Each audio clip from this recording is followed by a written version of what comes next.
1 Samuel 28. In those days the Philistines gathered their forces for war, to fight against Israel. And Achish said to David, "Understand that you and your men are to go out with me in the army." David said to Achish, "Very well, you shall know what your servant can do." And Achish said to David, "Very well, I will make you my bodyguard for life." Now Samuel had died, and all Israel had mourned for him and buried him in Ramah, his own city. And Saul had put the mediums and the necromancers out of the land. The Philistines assembled and came and encamped at Shunem.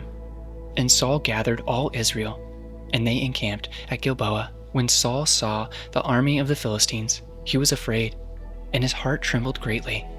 And when Saul inquired of the Lord did not answer him, either by dreams or by Urim, or by prophets. Then Saul said to his servants, "Seek out for me some woman who is a medium, that I may go to her and inquire of her." And his servants said to him, "Behold, there is a medium at En-dor." So Saul disguised himself and put on other garments and went, he and 2 men with him. And they came to the woman by night. And he said, "Divine for me by a spirit, and bring up for me whomever I shall name to you." The woman said to him, "Surely you know what Saul has done, how he has cut off the mediums and the necromancers from the land.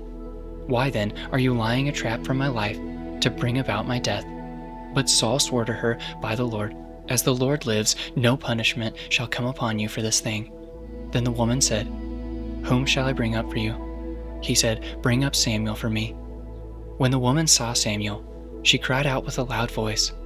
And the woman said to Saul, "Why have you deceived me? You are Saul."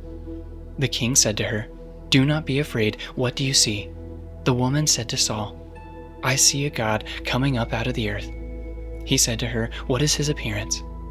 And she said, "An old man is coming up, and he is wrapped in a robe." And Saul knew that it was Samuel, and he bowed with his face to the ground and paid homage.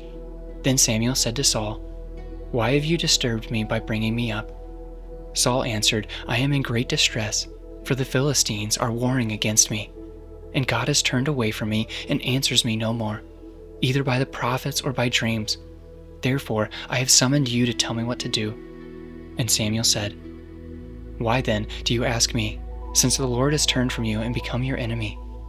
The Lord has done to you as he spoke by me. For the Lord has torn the kingdom out of your hand and given it to your neighbor David, because you did not obey the voice of the Lord and did not carry out his fierce wrath against Amalek. Therefore the Lord has done this thing to you this day. Moreover, the Lord will give Israel also with you into the hand of the Philistines, and tomorrow you and your sons shall be with me. The Lord will give the army of Israel also into the hand of the Philistines." Then Saul fell at once, full length on the ground, filled with fear because of the words of Samuel, and there was no strength in him, for he had eaten nothing all day and all night. And the woman came to Saul, and when she saw that he was terrified, she said to him, "Behold, your servant has obeyed you. I have taken my life in my hand and have listened to what you have said to me. Now therefore you also obey your servant. Let me set a morsel of bread before you, and eat, that you may have strength when you go on your way." He refused and said, "I will not eat." But his servants, together with the women, urged him, and he listened to their words.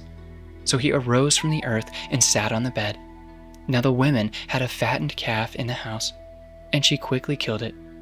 And she took flour and kneaded it, and baked unleavened bread of it. And she put it before Saul and his servants, and they ate. Then they rose and went away that night.